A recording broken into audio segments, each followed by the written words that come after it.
Good evening, everybody. Welcome to the Free State Podcast. I am your co host, Brian Konkoski. Yes, I said co host because we are changing things up a little bit around here. I decided to bring on one of my friends, uh, Doug Burnett of Calvert County now. He used to be Anne Arundel County. He used to be my vice chair. Well, he still technically is, but um, in due time, that might change. He's going to start his own thing down in Calvert County. So I'm going to bring him on now.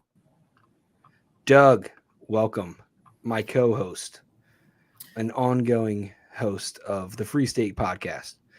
So, Doug, introduce yourself. Introduce yourself to the about 9 people that regularly listen to my program, and give them the lowdown about you. All right, May 9 is a lot better than 0. All right, my name is Doug Burnett. I'm a Pasadena son.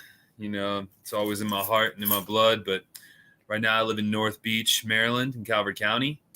I am currently a lone wolf down there. If anybody wants to kind of come around, hang out, But I got into libertarianism around the time that Ron Paul started his second run for president.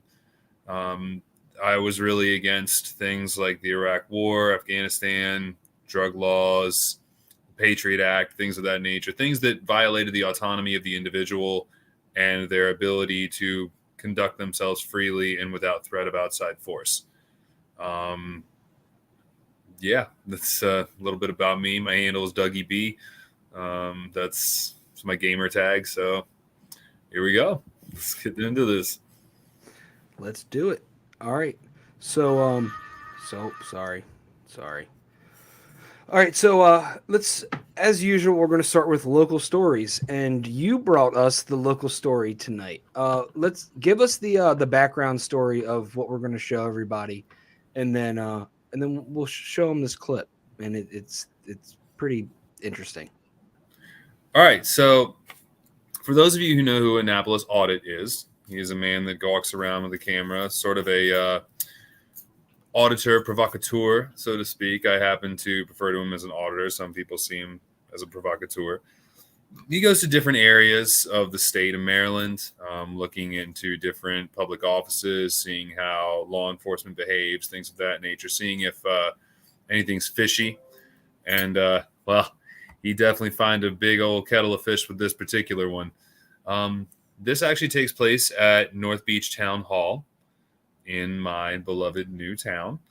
And he goes into this particular town hall just looking to walk around, talk to people, get information on local elections, things of that nature. Well, what unfolds is levels of hostility leveled towards him.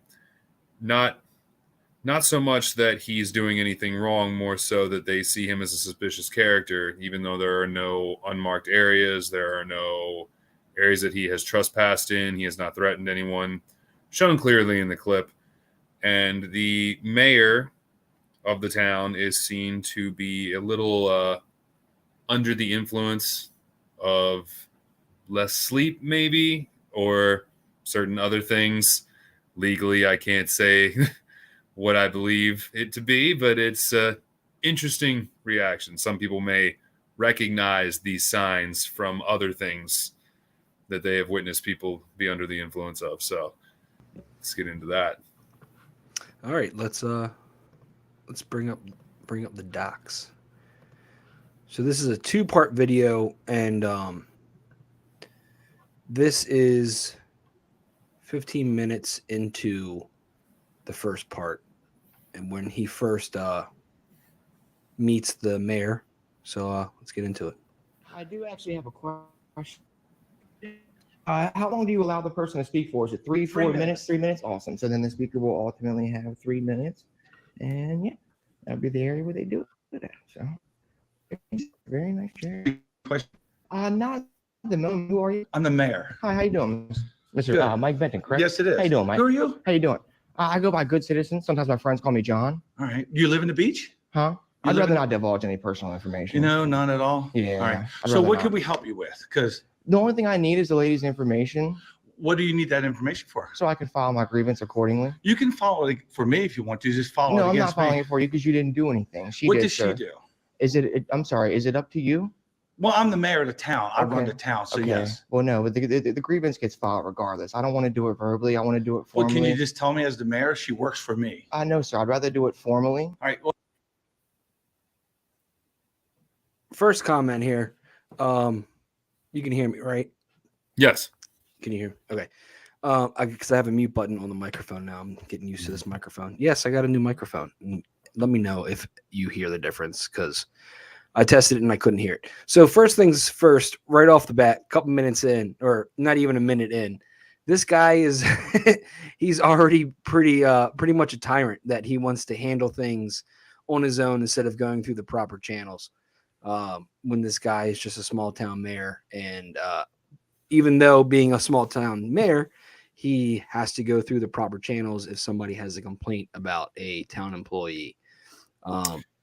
Yeah, that was definitely something I noticed, especially the authoritative tone in which he used, the heavy breathing that's actually mentioned in the video. See, what a lot of people don't realize is that is a very particular body language. This man does not like being challenged. This man does not like being in situations that he does not control. And that is something, if you actually look at the way he's standing, if you rewind it just slightly, the way he's standing with his shoulders squared off to the cameraman, and now he's holding his hands like that. This is a very punitive look. This is a look that he's saying, hey buddy, you're in my zone. Why are you here? And this is a posture. Sorry, for anyone that wants to know my private job, I'm an armed security guard, and I also have done military security as well. So different body languages, different postures, things of that nature. These are seen as authoritative. They're not necessarily outwardly threatening, but it is giving the air of control and I don't want to say dominance, but definitely a outward projection of authority. So already you see that. And if you actually fast forward it a little bit here, you can see in the doorway, you already have the constable here holding on to his bulletproof vest right there, just chilling. And they will become key players later on in this video, but just showing you that this man has already come to issue a hostile invitation, not so much a welcoming or debate negotiative sort of meeting. So here we go. You should do some research on the internet because they've been out for quite a while. This is the 10th model, Mr. Mike Benton. I would do some more research there, sir. okay. You're a mayor of a town and you don't even know how a GoPro works? My gosh, Mr. Benton. All right. Let me. But yeah, as I was saying, the building closes at what, 4:30? Absolutely. It's 2:00 now. Okay, cool. So I got 2.5 more hours to Well, gather not content. really, because do. no, not really. I But I'll do. tell you what. though. Why are you go ahead saying and do not your really, thing. Mr. Mike? No, you go and do your thing. Oh, I will. You take it. Sir, do you understand how Maryland 6-409 works? I know you're going to go out there and try to have me trespass, but during business hours, legal and lawful business, and when I'm not creating a disturbance, and you can't say that videotaping is a disturbance, nor trying to get someone's public information, nor asking questions.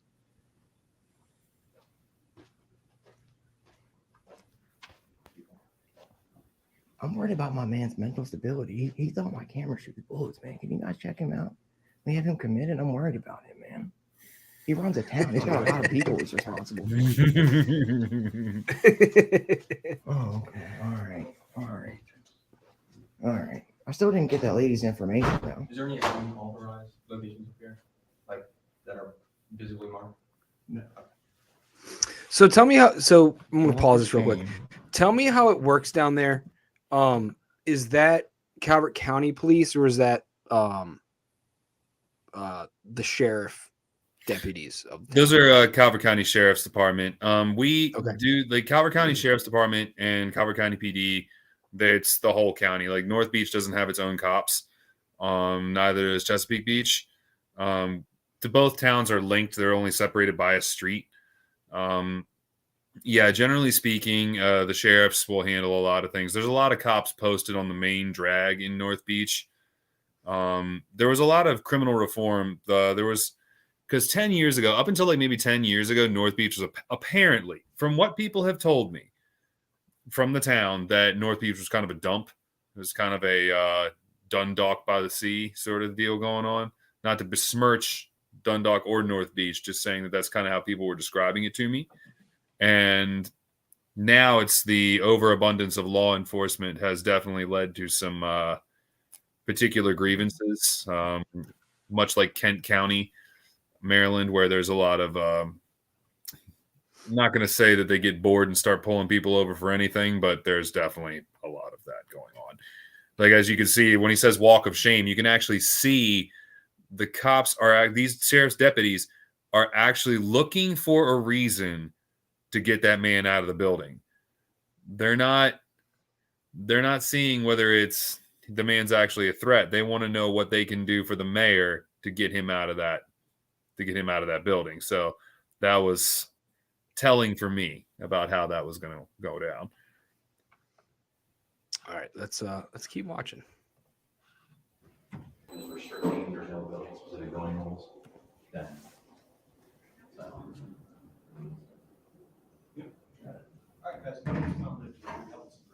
So if you're not watching, it's two sheriff's deputies kind of talking to each other. Looks like outside a conference room.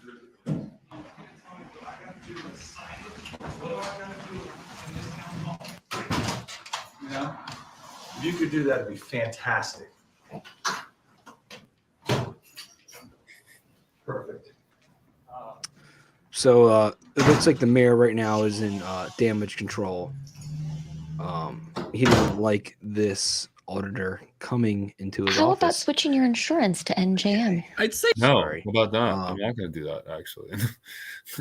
No, I don't want to switch my insurance. God The damn hell's that, Max. a catfish? Yeah, catfish or It's something. a catfish. It's like the Wish version of Geico. Sorry, I'm sorry. Let's I think this video continues. Here we go. Skip ad. Lots of ads. Good for him. He's making some money off of it. All right, let's continue. Yeah. Please. Yeah, so just do research what he said. I mean, I don't know if you need to do it, but all right. Thank you. Yeah. I still didn't get her information. All right, I'm working. Okay. I'm working. Well, you said she works for you. You Yeah. don't know who works for you? I do, but I'm working. Okay. I got some phone calls. I'll get back to you. Oh, okay. Yeah, All right. okay. I got you, Mr. Mike Benton. Well, I guess I'll just keep ringing the bell till I someone got gives you, me the Kay. service I need. Yeah, I'll tell you right now. Let me think. I'm sorry. That really is we're business shit. I'm asking you to give me a little bit of time. I'll get it. That's all. No, You can see right there. No, I'm okay. Thank You you. sure? Yeah, I'm All right. okay. All right, I got to do this for the audio listeners. So there was like one of those electronic doorbells at the front desk of the mayor's office. And he tried to pull it off and he said, "Oh, it's really on there." This is something And yeah, Annapolis auditor was about to ring the bell because Mike Benton, as we're going to call him, Michael Benton, the mayor was trying to shoo him away, which is interesting because this man clearly doesn't know how a GoPro or a phone works because all he had to do was send the contact info. That's all he has to do. Matter of fact, that would mean he would have the phone number of the person he believes is trespassing in his building. So that actually would have worked out better for him if he had done that. But instead, he decides to try and go over and rip a bell off of the secretary's door because he doesn't like this man asking questions. This is a full-grown man, folks. Oh, by the way, Mike Benton also has an industrial real estate company in Southern Maryland, which is mildly profitable. So I happen to look at this and think this man runs a private business that deals in industrial real estate, but doesn't understand what a GoPro or a doorbell is, or honestly, even a phone. This is an interesting concept. This man, I need a character study on him. I'm going to do a documentary on him in 5 years. The Legend of Michael Benton. All right, let's watch a little bit more of this. Try to. So we're giving you service. I'm asking you if you Okay. can give me a little bit of time. I'll get it for you. That's Okay. all. No, You I can see see it. right there. No, I'm okay. Thank You sure? Yeah, I'm All okay. right. Thank you, then. If I could just have her name and information. So I I'm can gonna get coordinate. it. Yeah, absolutely. Okay. This I'll give man's you everything. drunk. Thank you, Mr. Yeah, you want to sit down or whatever you want to do? I'm good. Yeah, you sure? I'm okay. You want some Thank you. water or anything? I'm okay. Thank you, though, sir. Yeah, just let me know there's a whatever you few- need. There's a few public water fountains. Well, I said I need her information. Oh yeah, I'm getting it for you right now. Okay, all right. What do you remember what she looks like? I'm sorry. Which one? I have 7 women at work here. You can ask Rick. Ask Rick. Yeah, All right, ask I'll Rick. get He with was him with me. after he gets off his call. All right, I got All you. right. Okay. Yeah, cool.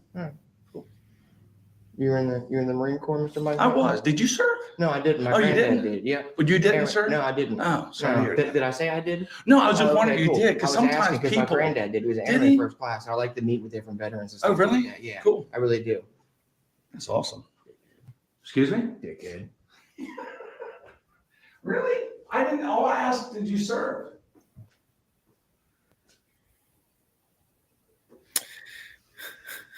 Is it deputy? Gershon? Gerson? Yeah, yeah. Deputy? Okay, I didn't know if I would say officer or corporal or. Yeah, we're the sheriff's office here. We're not a police officer. All right. So I mean, this No, is this is typically how these audit videos go, right? You have a tyrant who knows that they're not doing the right thing, but they don't like being called out on camera. I mean, it's not even. And what's wild to me is that they know that these kind of people do watch them, but it's not like it's like mainstream media. Like it's not like a local news station doing this. So it's like one person with a GoPro calling these people out, and they're scared shitless. And that's exactly what's happening to this guy. He's walking by him, walking in, walking out, making phone calls, trying to tear doorbells off of the desk. And this is just a great example of if even down to the most local level in our state of how these people act and how they react to the slightest bit of in-person criticism. It's pretty, it's telling. It is really what it is. And it's not like this is like a one-off case, right? You see this all the time. If you ever look up any of Annapolis Audit's videos, every single one is exactly like this.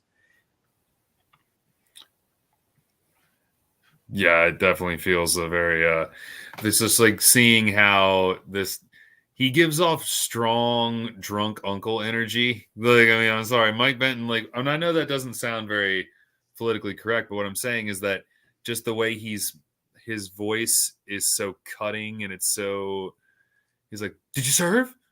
Well, yeah, I'll get that for you. Why don't you go just sit over there? Just go sit over there." And I'm like, okay, bro, you don't have to speak to me like I'm a 10-year-old. Okay, like this is not productive in any case at all. So I was just kind of looking at the way he was acting. Like, you're right, they're challenged in person, but this also gives credence. This gives credence to the power that one person with a GoPro has, and it makes them shake in their boots like this because it's not a comfortable surrounding. Like North Beach and Chesapeake Beach, they're very quiet towns. They're kind of tucked away. Like they're 40 minutes south of Annapolis and a million miles from the rest of the world. So they don't necessarily get this kind of criticism, and it's what they needed. They really needed this. Now, unfortunately, Mike Benton got reelected, unfortunately. But at the same time,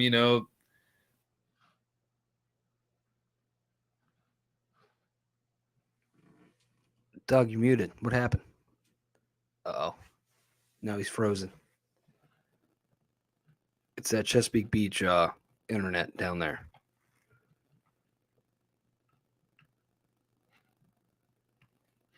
Uh-oh, Doug. You lost him. You're good now. You're good. Can I hear okay, you? cool. All All right. right. So I'll just, Your Chesapeake Beach internet kicked out on you.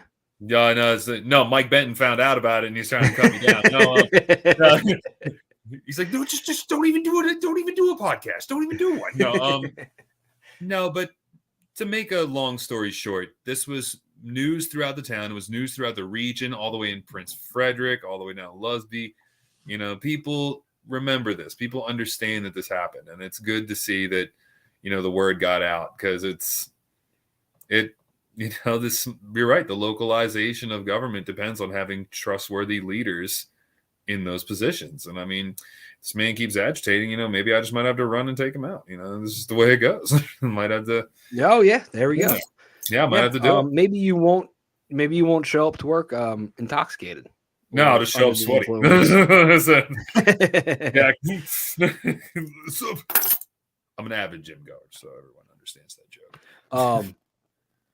So yeah, definitely like keep us updated about his ongoings. I always wanted to be an auditor, a First Amendment auditor, but it seems like way more trouble than it's actually worth. I mean, they always are in court, always, because they get charged with some bullshit thing, and you got to hire a lawyer, or else they're going to throw the book at you and get you for something, right? Yeah. So hats off to this guy. I've reached out to him before to come speak at the Anne Arundel County meeting, and I didn't have any luck. But he just recently got his phone back. If you actually look at his recent YouTubes, like around 2 weeks ago, he got a stream. He just got his phone back. So I don't know how long he had it gone for, but apparently the Anne Arundel County Police took his phone. So he might reach back out. Maybe reach back out. I might reach back out to him then, because I would love to have him come speak, because I have the utmost respect for these guys. They really do put I mean, not their life in the sense that they can get hurt, 99.9% out of the time, but there's the chances they get charged for something. Yeah, it's bullshit, but they might get charged for it. And I like these audit videos. It's fun to watch these tyrants be questioned and have their power shown against them, that they don't have the power, right? Because one guy with the GoPro can make a intoxicated mayor try to do some crazy shit, like rip his own doorbell off of his front desk. That I laugh. I'm still laughing at that in my mind. It's so stupid. I put the link into the comment section on YouTube, and I'll put it in the show notes later when it's on Apple and Spotify. And go watch this video, and it's worth watching it just to watch him try to pull that doorbell off of that window frame. And he's like, man, it's really on there. Yeah, it's fucking on there. They don't want to pull it off. Like, why would you put something up if it's that easy to rip off, man? Come on. Obviously drunk, doing things without thinking them through. I mean, typical drunk behavior. And that's what I was saying. Like, this dude is clearly hammered. Okay, and that's why I didn't say it at the beginning. I wanted everyone to see throughout the video, just to like kind of really cement it. Like, this man is clearly intoxicated by something, and he's got the slurred speech. Come on, you can do down over here. Like, I don't know, it just gave strong Uncle Donnie energy. You know what I mean? He's the drunk uncle at the party. Yeah, 100%. Exactly. Yeah, so. Man, he looked like your typical kind of he looked like a Pasadena guy that's just hanging out at the bar. He's got his joggers on, a t-shirt, a hat, and he's just chilling. He's trying to have a good time. Yeah, and unfortunately those guys are, most of the time those guys are chill, but apparently when you ask them questions with a GoPro, apparently they're not so chill anymore. No, apparently not. Life is not a party, and you can't always dig it. Wait, yeah. Garden. Life's not always a garden, and you can't always dig it when you're an elected official. You got to deal with shit at random times, and he was not prepared for that. And that's good stuff. Maybe if we can't get him to a meeting, maybe we can get Annapolis Audit on the podcast. That'll be amazing. Yeah, that'll be awesome. Like I said, utmost respect for those guys. Yeah. So that's our local news for the night, or our county news, because that was a really good one. Doug, thank you for finding that. That was fucking hilarious. So I have a couple now. Just because it's not just me anymore, I still got to do my my droning about state bills, right? Because keep it on, baby. Come on. This is what the podcast is about. We want to have fun, but we also need to talk about the business side of things that most people won't talk about because it is boring. So there is a Senate Bill 39, which is ironic. It's right after Senate Bill 38, which, if you watched last week, is ending no-knock raids. So it's about ballot access, affiliating with a party, unaffiliated voters. Now, this isn't like the hottest kind of bill. It's not all that exciting, but it does lay some rules down for when you can register with a party affiliation or not. So I'm just going to read. It's a really short, tiny bill. So I'm going to read through. I'm just going to read through all the wording because it's that short, and we'll talk about it. Senate Bill 39. It was introduced in January 11th, and it's assigned to the Education, Energy, and Environment Committee.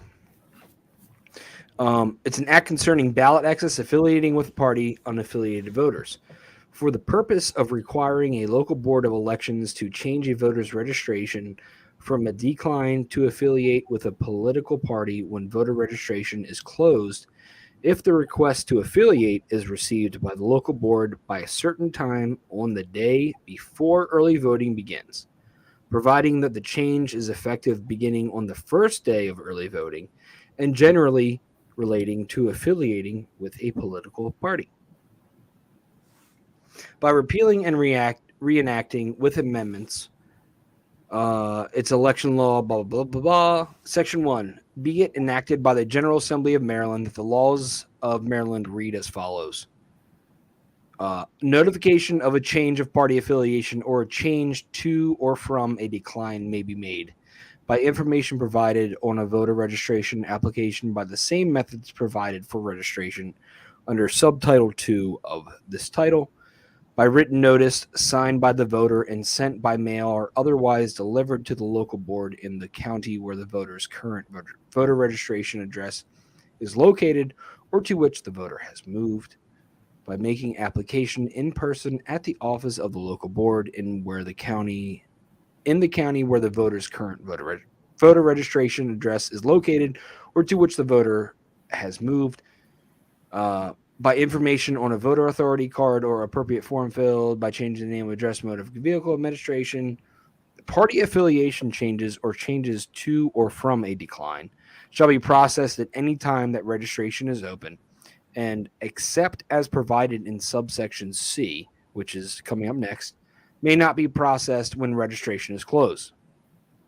If a local board receives a request for a party affiliation change after the close of registration, the local board shall make the change, and it shall become effective for the next election provided there is sufficient evidence as determined by the local boards pursuant to regulations adopted by the state board that the request was mailed on or before the close of registration for that election. So 2 more lines. Let me finish it real quick. The request was submitted by the voter to the Motor Vehicle Administration, Voter Registration Agency, another local board, or the state board on or before the close of registration for that election. If a local board receives a request to affiliate with a political party from a voter who has declined to affiliate with a political party after the close of registration, but by 5 p.m. on the day before early voting begins, the local board shall make the change and it shall be effective beginning on the first day of early voting. So they worded it. It's way too confusing than what it needs to be. But pretty much what they're saying is they're extending the time that you can register with a certain political party. And when I was reading through this bill yesterday, I immediately picked out what you could legally do. What you could legally do is, and this is kind of good for us third-party folks, right, is that you could say you're a registered Republican or Democrat. You could vote in the primary as a Republican or Democrat and have a say in that vote, and then change your party affiliation up until the day before early voting begins for the general election. And what it means, it doesn't mean a whole lot, but what it means is that you can vote in the primary and then re-register as a different party affiliation. And this would kind of boost numbers for third party candidates. It sounds mundane, but what it allows people to do, excuse me, is it allows people to vote in the primary elections who are third party and want to vote for third party and be registered third party. Which it's a big deal, right? Because I have met many people who are libertarians that are registered Republican or Democrat because they want to vote in the primary. Yeah. So Doug, from that language, what do you take from it? I know there's different ways to interpret this kind of legalese kind of stuff, and I would like to hear what you take from it, because neither of us are legal experts, nor have us either of us been in office. This is true. Well, I definitely agree with you in that if you can switch party affiliations up until the time of early voting, like a lot of, and you do hear that argument a lot. And this is one of the remedies to hearing that particular rebuttal. Whenever we talk about how being a third party position, everyone wants to say, well, your vote doesn't count, or you can't vote in this, you can't vote in that. Well, this also allows liberty-minded people, or even if you're a Green Party person and you're like ultra progressive, it allows you to vote for candidates that more kind of go towards your needs and maybe also go towards your political affiliations. So it's one of those things where, for me, at least what I took out of it, I might not be doing it right, because again, there was a lot of mundane language in there that kind of sort of like you would take one step forward and two steps back and one to the side, and it just felt like they were going in circles. If you can change party affiliation, like that's a big thing, because it allows us to, as libertarians, because I was a Republican beforehand because I voted for Ron Paul, and I actually didn't become a member of the Libertarian Party until relatively recently, but I had always been philosophically a libertarian. So this actually gives us a better window into possibly getting more committed Libertarian Party members that actually have those beliefs, instead of boasting the numbers up for parties that just have absolutely nothing to do with us. Or at least that's what I took away from it. Yeah, I took away the same thing. And, there is a thing to be said about being able to talk about the amount of registered libertarians in the state. And some people, they won't give a shit. They won't. But others will, saying, that, well, this X amount of people are registered libertarians, or they have voted in the past as libertarians. So like, you're not alone, and you're not on like a political desert. So if this could be a means of a way for us to convince more folks to register libertarian and hopefully vote libertarian going forward, then it's a win. It's a really kind of an odd bill, in my opinion, from what all the research that I've done so far doing this show and really reading into these bills and things like that. I don't understand. There's usually typically some sort of benefit for either the government as a whole, or at least the system of the duopoly. And this one just kind of seems like it kind of makes sense, right? And I think it came from the past governor's election, when people were kind of stuck with like Dan Cox, because we can all admit Dan Cox was just horrible. And I was telling all my Republican family members and friends, like don't vote for Dan Cox. Like, he has zero chance of winning. And what this could do is it could kind of get those people out of those situations to where they could change their party affiliation, and it could be before the primary or before the general election.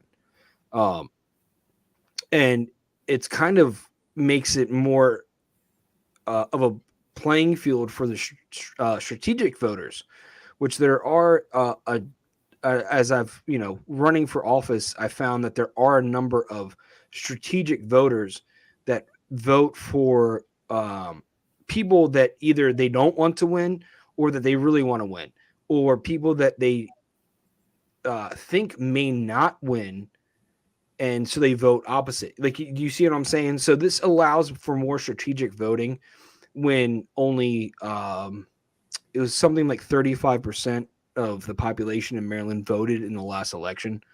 So it kind of gives more power to these voters that vote strategically.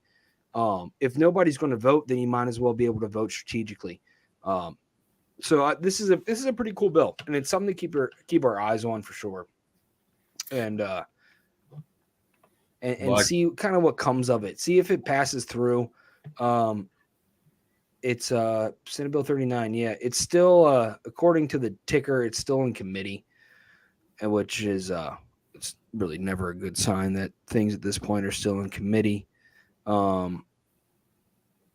Yeah, the last hearing was on the 27th of January. Yeah, committees are. Yeah, no, it feels like if we know that, then the people in power also understand that. So they're probably just like, wait, wouldn't that make it harder for them to have to vote for our candidates? Because I can tell you right now, Dan Cox's lieutenant governor candidate, she's such a nice lady. I mean, she's oh yeah, she's really great. She's really great at fairs. Do you want to tell everybody about your experience with with said Madam Madam or whatever her last name was? Yeah, I can't even remember her name at this point. Schiffinelli, I think her name was something. Yeah, like that. Schiffinelli. She was crazy. Okay, so I'll set the stage for everyone. Okay, we're at the Anne Arundel County Fair. It's a really great time, because I'm a fat kid at heart. I love food. There's a lot of food there. There's animals. There's music. It's just a great old time. Okay, so we're set up in the Libertarian Party tent. We're just chilling, big chilling even. And the Republican tent, because there's a Democrat and Republican tent as well, because, why wouldn't they be there? And, the Republicans come over and they talk to some of our candidates. They talk to Travis Leroll, good friend of the show, good friend of us in person. They talk to him and say, hey, well, Schiffinelli would like to speak to you guys. Well, apparently this aide that came over didn't actually clear that with her. Either that or she willingly instigated this particular meeting. So apparently what happened the initial time was Travis and a couple other people went over and tried to introduce themselves to her. And she maliciously told us that we are a waste of time and energy and that we are splitting the vote in favor of communists. It appears that nativism is alive and well. So upon hearing this, after getting my delicious teriyaki on a stick, I decided to, because I had no actual libertarian gear on. I was actually wearing a Lamb of God shirt and some jeans, like the good old red-blooded American that I am. And, I decided, you know what, I'm going to go ahead back there and see how this goes. So I grab a handful of candy because, we're libertarians. We actually give people something they want. And I walk over there and I start handing out candy, start shaking hands, and I start meeting her. And I was like, oh, I'm Doug Burnett with the Libertarian candidates. And she goes, oh. And I'm like, oh, it's okay. We forgive you for splitting our vote. And she immediately starts going in on me about communism and everything else like this. And I'm just like, her last name is Italian, but she herself is Serbian. And I heard in her voice that she was Serbian because that accent is very particular. I said, ma'am, where are you from? She goes, Yugoslavia. I'm like, where? She goes, what do you mean where? I'm like, what country in Yugoslavia? Yugoslavia doesn't exist anymore. She goes, I'm Serbian. So I pull this out. I'm Orthodox. There are Serbian people that go to my church. There are Russian people that go to my church, Greeks that go to our church. But I digress.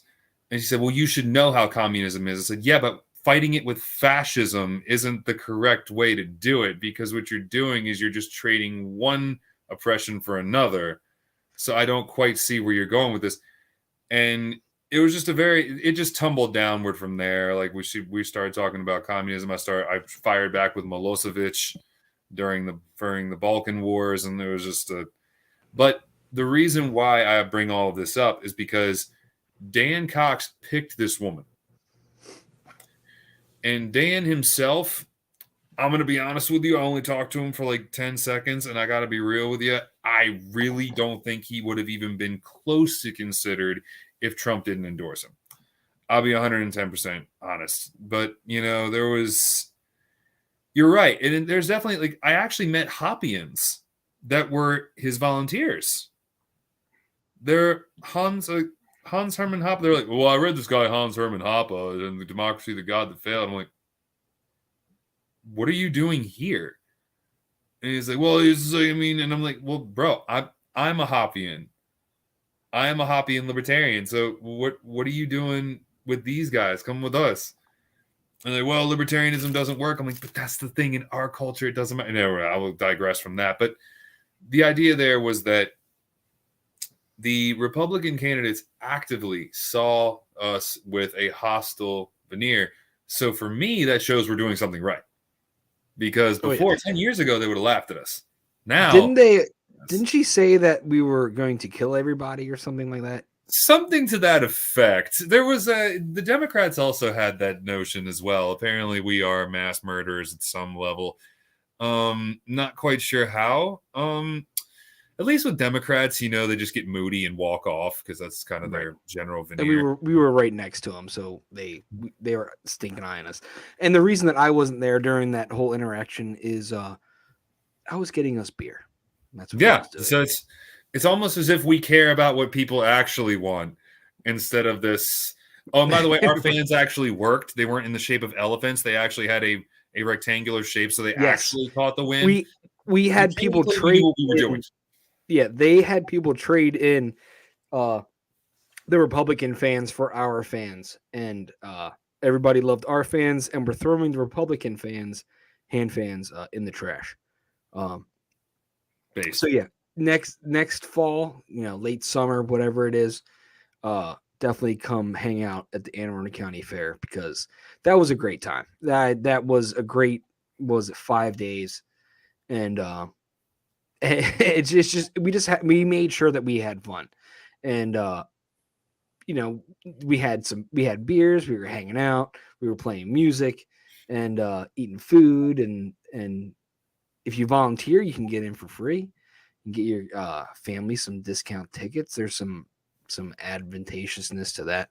So yeah, the Republicans, it's fun to stink eye the Democrats and the Republicans the entire time that we're there, and we're having this buttload of fun in our little tent, and they're over there being grumpy old people that have nothing to contribute to anything anymore, and you can really see how their policies are dying with the younger folks when people kids are coming over to our table and parents, and we're talking to the parents, and the kids are grabbing candy and drawing on the paper. We have we had an easel with some paper and stuff like that.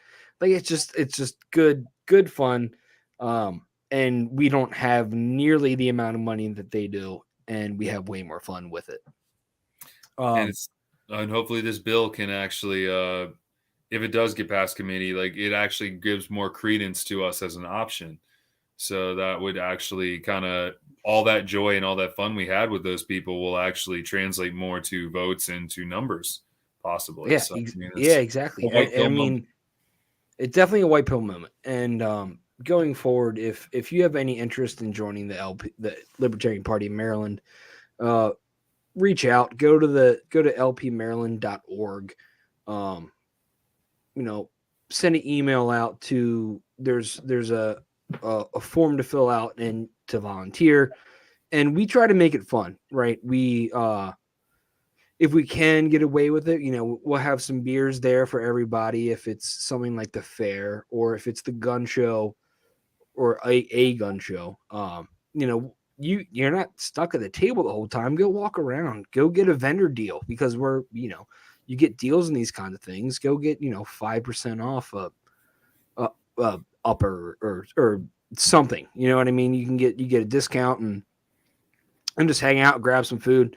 When I ask people to volunteer for stuff, it's the main thing is to have fun. And when I was with Dr. Paul at the Rage Against the War Machine rally a couple weeks ago, I was like, hey, so I've heard this saying that you said that if you're not having fun, you're not doing it right. Is that true? And he said, yeah, 100%. That's not exact words. I can't remember exactly what he said, but pretty much yes. Like if you're not having fun, then you're not doing it right. So that's something that I like to encourage people to do if they want to come volunteer with us. We're having fun.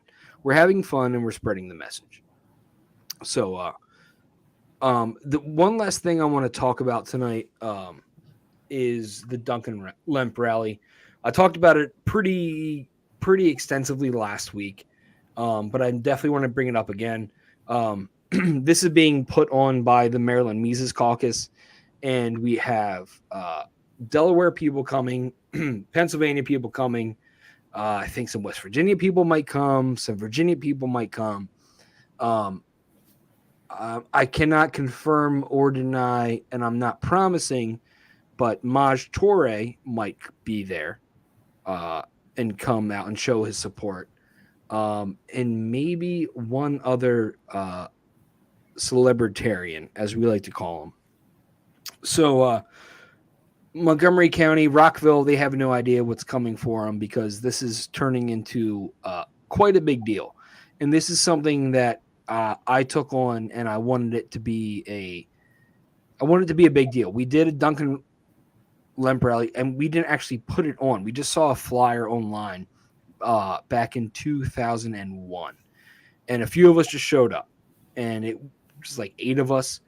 But the word still got out, and there was some media there and stuff like that.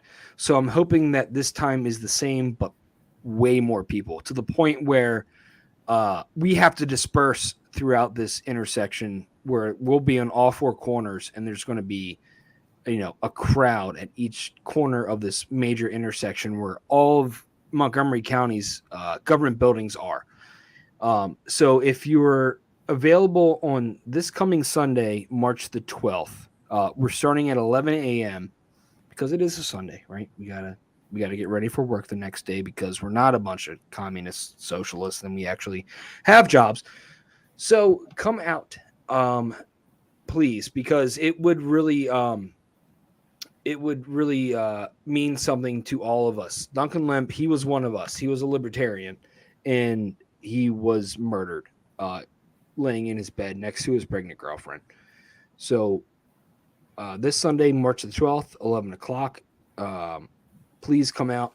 We actually have T-shirts that are for sale.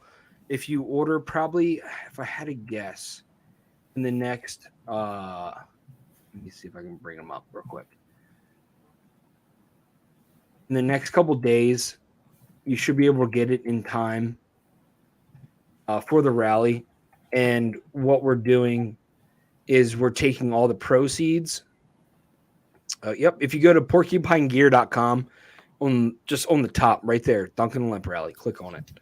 And what we're doing is all the proceeds are going to the Lemp family's GoFundMe that has been open for the past 3 years now, because they are still fighting for justice for their son. This is still technically an open case because it's never been solved. There's still it's still an open case. This might still become justice can still be found for this family.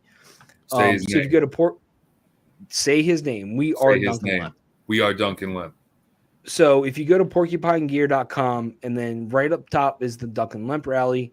Porcupine Gear did all the merch for the Rage Against the War Machine rally as well. Shout out to TJ, great fucking guy. Mm-hmm. And from that, you can either donate directly to the family's GoFundMe, or you can buy a T-shirt. It's $25. All the proceeds go to the GoFundMe. So TJ is doing the Lord's work. He's not taking any money any profit off of these t-shirts. He's selling them a little bit above cost so that we can donate some money there. So if you can't make it to the rally, go buy yourself a t-shirt.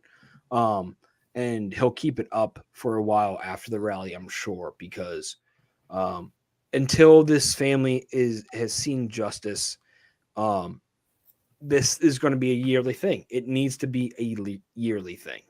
And we're kind of riding not on the coattails, but taking that fire from the Rage rally a couple of weeks ago in DC, and we're just going to keep doing shit like this. This is what we need to do as libertarians. We need to keep taking this fire. I said I was going to bottle up this energy, and I was going to keep carrying it. And this is one of the examples of what I'm going to do with it. And I'm proud that this idea that I had months ago, and I brought up kind of last minute because I was so preoccupied with the Rage rally, that it's taking this much steam behind it. And we have multiple surrounding states that are endorsing it. Libertarian Party, National Party is endorsing it. So it's a big deal. So if you can come out, please come out. If you want to wear full kit, go ahead. If you want to wear your Hawaiian gear, go ahead. There's no rules for this, right? Legally in Maryland, you can open carry rifles and shotguns. I would not advise it. But yeah, come out and do what you feel like you need to do to get the message across about this. And at this point, me being 31 years old, this was a kid, right? This was somebody's kid that was murdered in his sleep. And this family deserves justice. They really, really do. And hopefully we can keep bringing this up year after year. Don't let people forget about this. So yeah, Duncan Lemp Rally, March 12th. This coming Sunday, 11 o'clock, 100. The address is 100 Maryland Avenue in Rockville. And we'll be out there, and we're going to be holding signs, and we're going to be pissed off and pissing off cops, just like we did 2 years ago when we did this the first time. Yeah, it's one of those deals where it's like, everybody likes to think that, we like to separate certain things. When it comes to the no-knock rates, a lot of people on both sides of the political aisles wanted to separate because say her name, Breonna Taylor, say her name. But it was one of those things where a lot of people, when you mentioned Duncan Lemp and Breonna Taylor, in the same sentence, for some reason there was not necessarily some vitriol, but there was definitely some squinting of the eyes. There was some, like nobody saw it as the same. And there were groups that did. But the reality of the situation is that this is not a black and white issue. This is a blue and us issue. And it's one of those things where we have to be very conscious of these things, but we also have to be conscious of the idea that the way these laws are structured and the way this government is structured, like even if a cop wants to be a good person, if he is bound by his rules, he is not your friend, and he will never be your friend. And that is just, exactly. That's what it needs. We need to understand this. So these rallies are important. This energy is important. Any positive step we can make is important.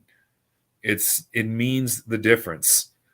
It's like you don't always cut a canyon with an instant blast. You have to do it with a little bit of drop of water each time, and that slowly cuts that ravine. And that's what we're doing right now, is we're cutting that ravine. So let's get it done. Show up, everybody. Bring food. Let's make it a good time. Let's make it a very good make it a good time. And I've had people ask me like, okay, well, do you have permits and stuff like that? Well, in Montgomery County, even though as much as they tend to suck ass, you don't need a permit for a public demonstration. As long as we're not picketing at a business, we're not protesting on a private residence, and as long as we allow free egress of foot traffic and car traffic, we're completely in our right in Montgomery County to do this protest. They needed no knocks to murder a man in his bed. We need no permits to protest the action. That's just me. That's just how I look at it. Right. And this isn't this is a twofold rally, right? 100% it's about Duncan Lemp and the justice that his family deserves, because I can't fathom if this was my child, right? This could have been me, or it could be my child, right? I'm at that age where I'm right in between. It could be my kid, it could be me, right? So it's about Duncan Lemp, but it's also about the policies that have allowed and allowed this kind of action to happen. And we have just a few minor requests. It's not a lot that we're asking for. It's really common sense stuff, and it's stuff that everybody can agree on. Let me just bring up the flyer real quick.